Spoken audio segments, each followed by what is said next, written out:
The opinions expressed on the Kanika Sports Show are those of Ken and Nika and should not be taken personally by any players, managers, coaches, teams, umpires, or journalists who fall victim to their critiques and or criticisms. They promise they didn't mean to hurt your feelings and suggest you stop being so soft and just do your jobs better. Thank you for your cooperation. All right, well, we are back with another MLB video after the long 4th of July weekend. And Nika, I couldn't help but notice that the Great Baseball Experiment had a little bit of a rough weekend, didn't they? They had a little hiccup. In the road on their way to 125 wins, according to Greg Amsinger. Oh, yeah, the I do preseason remember that. predictions. Well, how did that come out? Well, they're not on pace. They're a little bit behind. Man. Can they catch up? Not if they keep playing like they did against the Astros at home, because despite the fact that Shohei Ohtani made his 4th start now of the season and his 2nd start in a row where he went at least 2 innings this time, Baby steps. the Dodgers were nonetheless swept out of their home ballpark by the Houston Astros, who have emerged as one of the best teams in all of baseball, in my opinion, certainly in the American League. But yeah, the That's Astros unexpected. losing Alex Bregman and Kyle Tucker and filling them with Isaac Paredes and Cam Smith. It's the Astros. Remember last year? They started so poorly, and by this All-Star, I think, they were already on top. Well, this is what team culture looks like, and whatever magic they found with Dusty Baker, and it was there before then too. Yeah. I always maintained Dusty Baker was sort of the perfect manager for Houston to repair their image with, in a way, because Dusty Baker's a really nice, likable man, and he did his job. He did repair the image of the Astros after the cheating scandal. Okay. That's what I was going to ask about. And now really the only thing that remains of that is Jose Altuve. Well, they built a team around him. He was the centerpiece that they wanted to keep, and he wanted to stay as an Astro. So He did, and he gave him a hometown discount, which is worth bringing up because he is a Scott Boras client, and it means that the client always wins. Yeah. So for all these people that criticize Scott Boras and say that like he only takes the most money possible from any team, well, that's not true. Yeah. He listens to what his client wants, even if he was telling his client, "Don't sign this." Sure.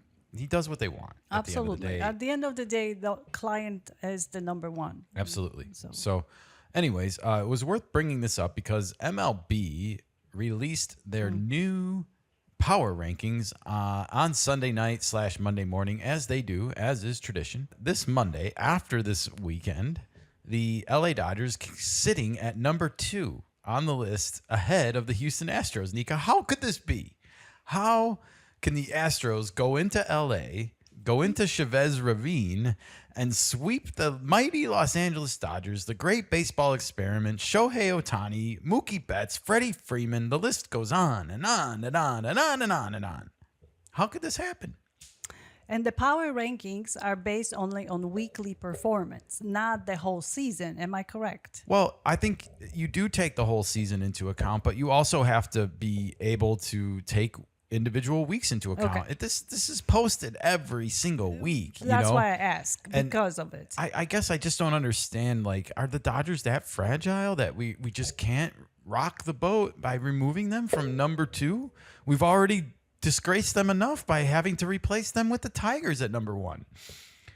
Is that their attitude, really? Yes. Like, yay.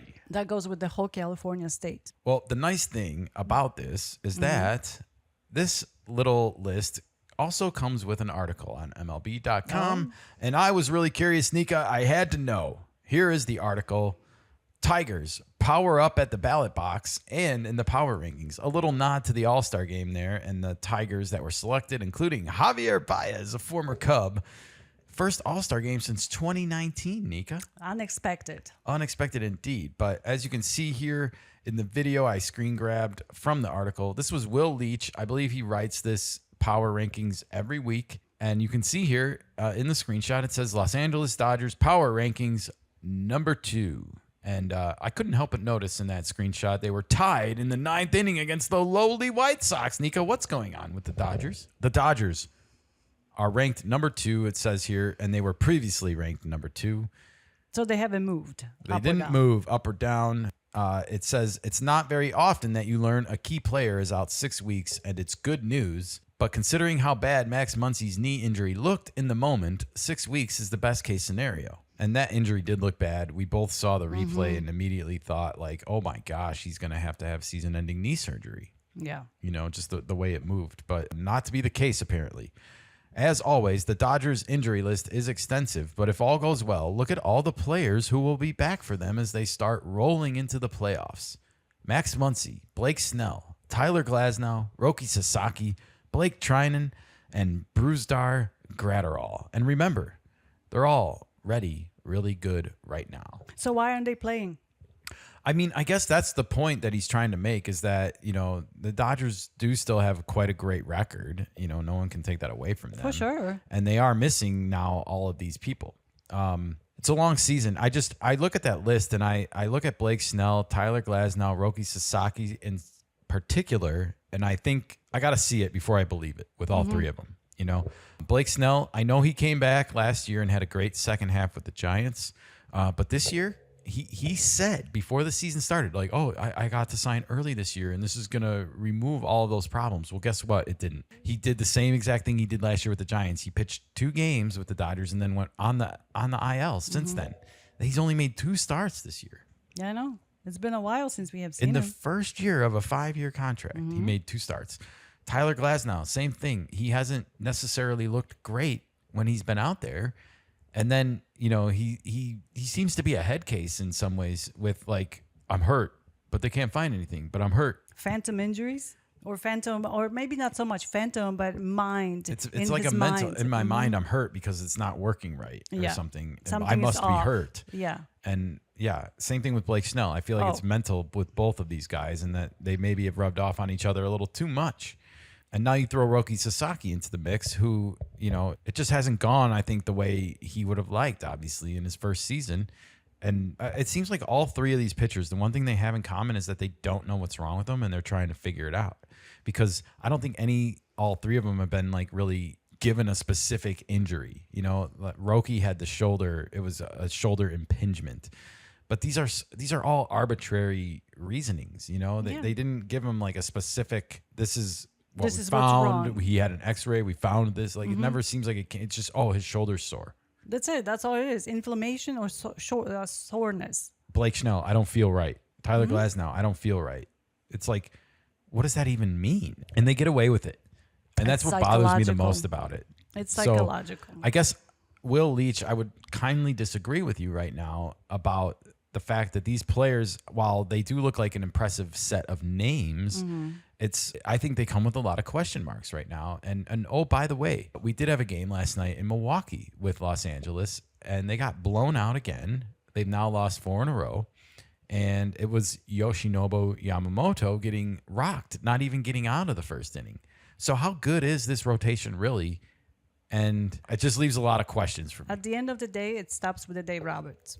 He always had an issue with managing his bullpen and pitchers. And this is the results. Tommy John, injuries. Yeah, I don't know how this season is going to end up for the Dodgers, but I would be really surprised if there was not a change of scenery in the pitching coach department next year. I know Dave Roberts isn't going anywhere. No, he just got an But extension. this has been happening so often. It's literally becoming the narrative in LA that this is like what they're known for is like, oh, if you're a pitcher, you're going on the injured list. Yeah.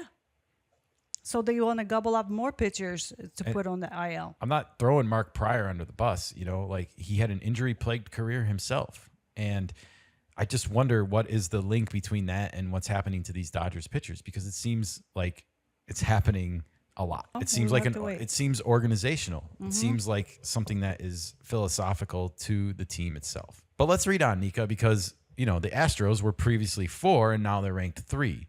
Moved up. The Astros simply will not stop winning. Their lineup losses from last year, including Yordan Alvarez, whose return continues to not be imminent, are well documented. We mentioned that they lost Kyle Tucker and that they lost Alex Bregman, both all-stars this year, by the way. But they keep on trucking, Nika, even ruining the Shohei Ohtani pitching parade on Saturday. Come on, it was 2 innings after he left, of course. Yeah, well, if he would have been pitching in the 6th, maybe we could have gotten to see a fair judgment of how Houston would have handled him then.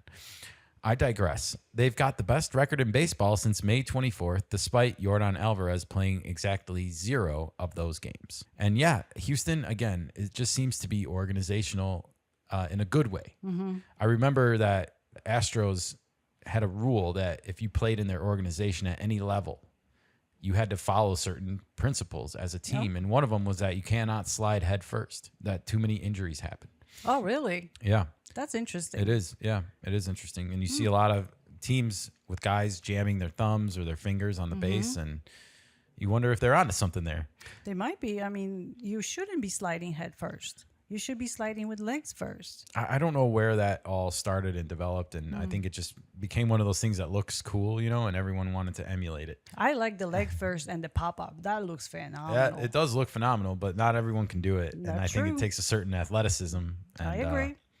But it does look cool. It does. Well, Trey that's the Turner. reasoning anyway. And I guess I just got to say, the Astros doing this without Yordan Alvarez, to me, is a lot more impressive than what the Dodgers have been doing without their players. Because Yordan Alvarez, when he's right, has been compared to Hank Aaron and some of the best hitters ever in baseball. And obviously, you got to do it for a long time and a consistent period of time in order to be compared to those greats. And unfortunately, Yordan has been sort of now bit with the injury bug season to season to season. It seems like last year it was his back, his neck.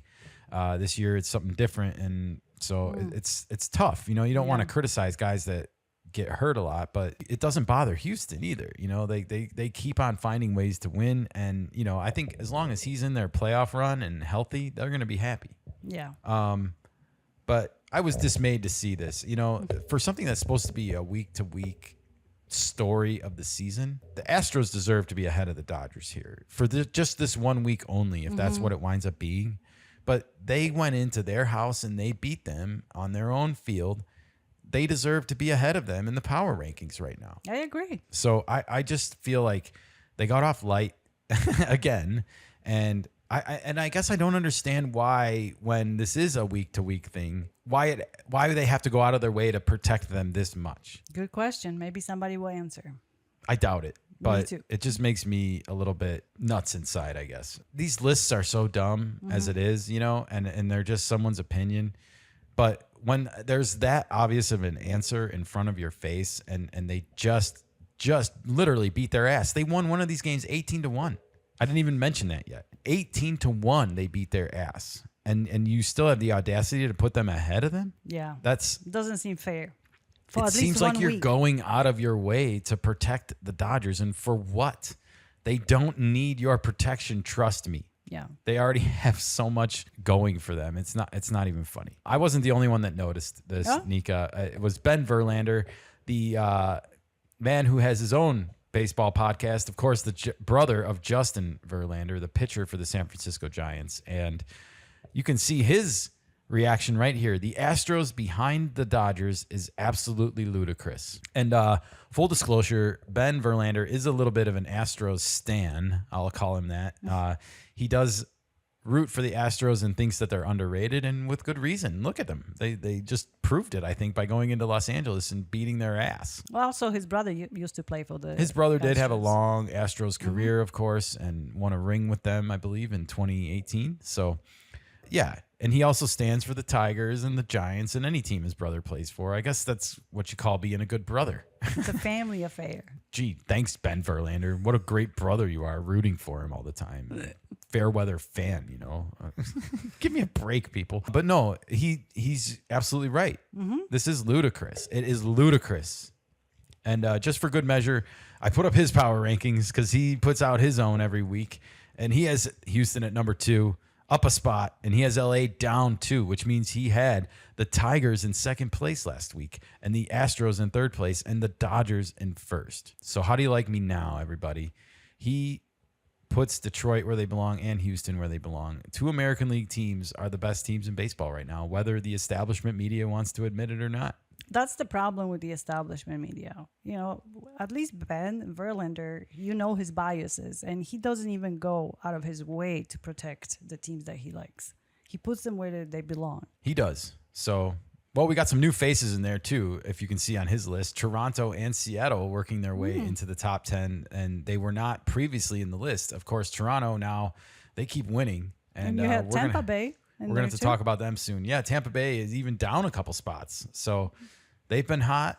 The Yankees down a couple spots. And more American League teams on this list now than National League teams. That was not the case at the beginning of the season. Everyone felt like the National League was superior, and it doesn't seem like the games are shaking out that way halfway through, almost at the midway point of the 2025 season. We always said the team's going to get better throughout the season. We did. It's just kind of normal thing that happens. Unless you're the Padres right now. Oh, that They seem to be going down since April, Nika. We're going to talk about the Padres in a little bit, but in the meantime, this was a tragedy of a top 10 list released by MLB this week. I guess that's the best way to put it. I don't know. I take Ben's Verlander power ranking. It's more accurate. Yeah, it's For the week. as biased as he is, you know, he didn't put the Giants in this list. Right. You know, and he does not have, well, he does have the Tigers and the Astros number 1 and 2. So 2 out of 3 of his brother's former teams, and the Mets are in there too. But I mean, Verlander didn't have very strong ties to the Mets. So Power rankings are overrated.